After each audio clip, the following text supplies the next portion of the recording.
Assalamu alaikum wa rahmatullahi wa barakatuh. Hürmetli Müslüman bауырлар және қымбатты қазақ елі. Дәл қазір елімізде отбасылық зорлық-зомбылыққа қарсы атты заң жобасы қызу талқыланып жатыр.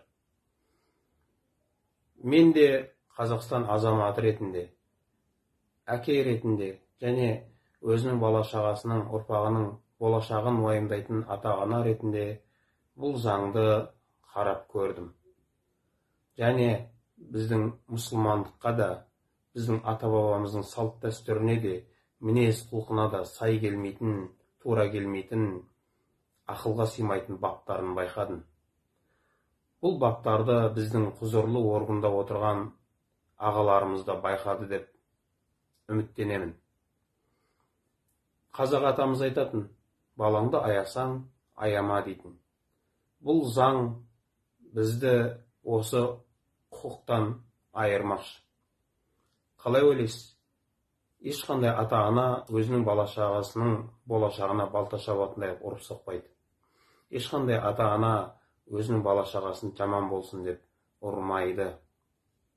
Өзіміздің баламызды жақсылыққа шақырып жамандықтан қайыра алмасақ, өзіміздің баламыздың құйрығынан шапалақпен ұруға, ақыл айтуға қорқып отырсақ, өзіміздің баламыздың қателігін көрген кезде оның бетіне айта алмасақ, әлбетте кішкентай бала, қазақ атамыз айтатын, қатынды бастан, баланы жастан деп.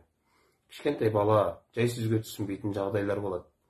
Баламызға кішкене ұрсып сөйлей алмасақ, ұрсып сөйлеп қойған жағдайда ол бала барып шағымданып, әкесін соттатып жатса, әке мен баланы бірін-бірінен осылай айырып жатса, бұл заң қабылданып кететін болса, біздің елімізде азғындық көбеймесе азаймайды.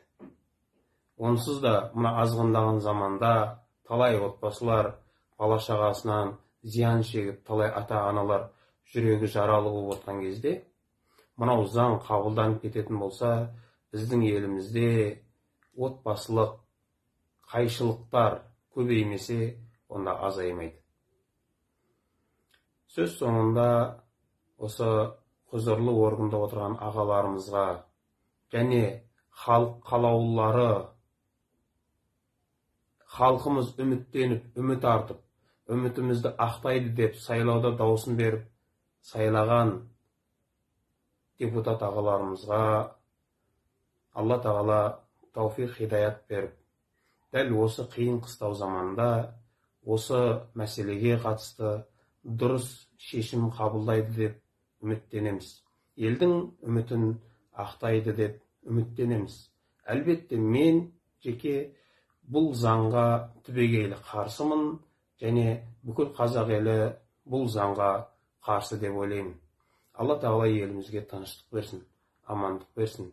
Алла тағала біздің елімізді қияметке дейін егеменді ислам елдерінен болуымызды нәсіп етсін. Ассаламу алейкум ва рахматуллахи ва баракатух.